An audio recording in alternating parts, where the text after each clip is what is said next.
My question is on the technical score. How did they end up scoring so high versus the other two? Shelley, also.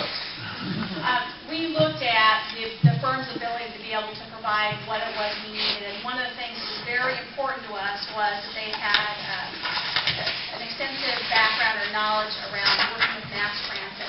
Did they have experience working in a transit environment rather than just fixed post? That was a portion of it. We also looked at the firm's size, how long they've been in business.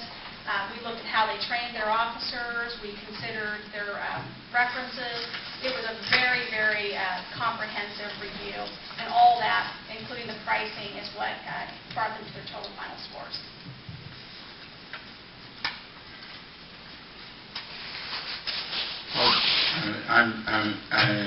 One of the things I'd say, just looking at this, being the transit property in Oregon, in the Tri-County area, if you don't work for us, you don't work for transit.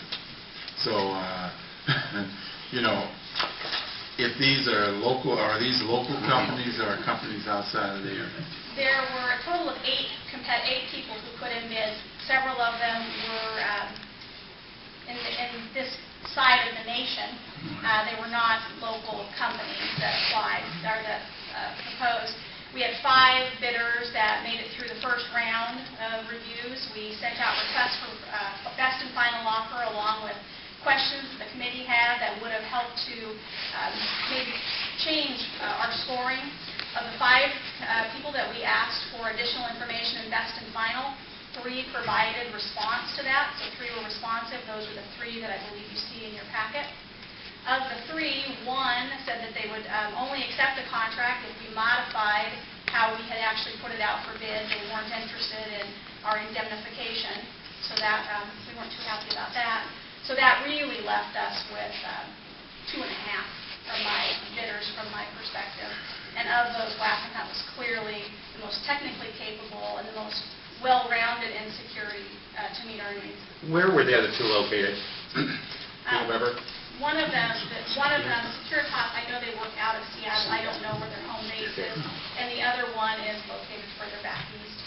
The point is that they would have ability to be able to have transit experience without us being the transit provider. That's right. And to that point, we actually made certain that when we asked for transit experience, we didn't limit it to light rail or buses. We said basically anything. If you've worked in a subway, if you've worked on a ferry, if you've worked on a trolley, if you worked at the airport, any kind of experience with people as opposed to just fixed objects, because our challenges are quite unique. We're a little bit different than just securing a bank. And my final question would be, I know Wackenhut has been ours for a few years now, and how do you feel about them? I personally am very satisfied with the service that I've received from Wackenhut. I'm satisfied with the responsiveness.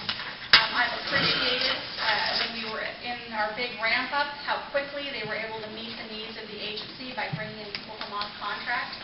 Routinely, no matter how challenging the problem is that I provide to them, the response I get is no problem, even though I hear the big sigh sometimes because I know what I'm asking for and maybe a little bit challenging for them. I am a satisfied contract manager. Yeah, just along the lines too, and Shelley, I thank you. I've encouraged you more use of uniformed police officers in all areas.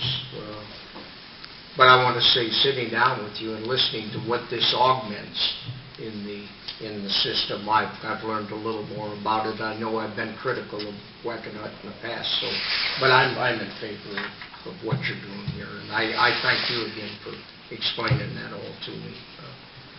Thank you, Mr. Chairman. Wait, did you have No, Okay, let me recast this. Okay, we have a second now. So, motion second. No further discussion. All those in favor? Aye. Opposed? No. Resolution is approved.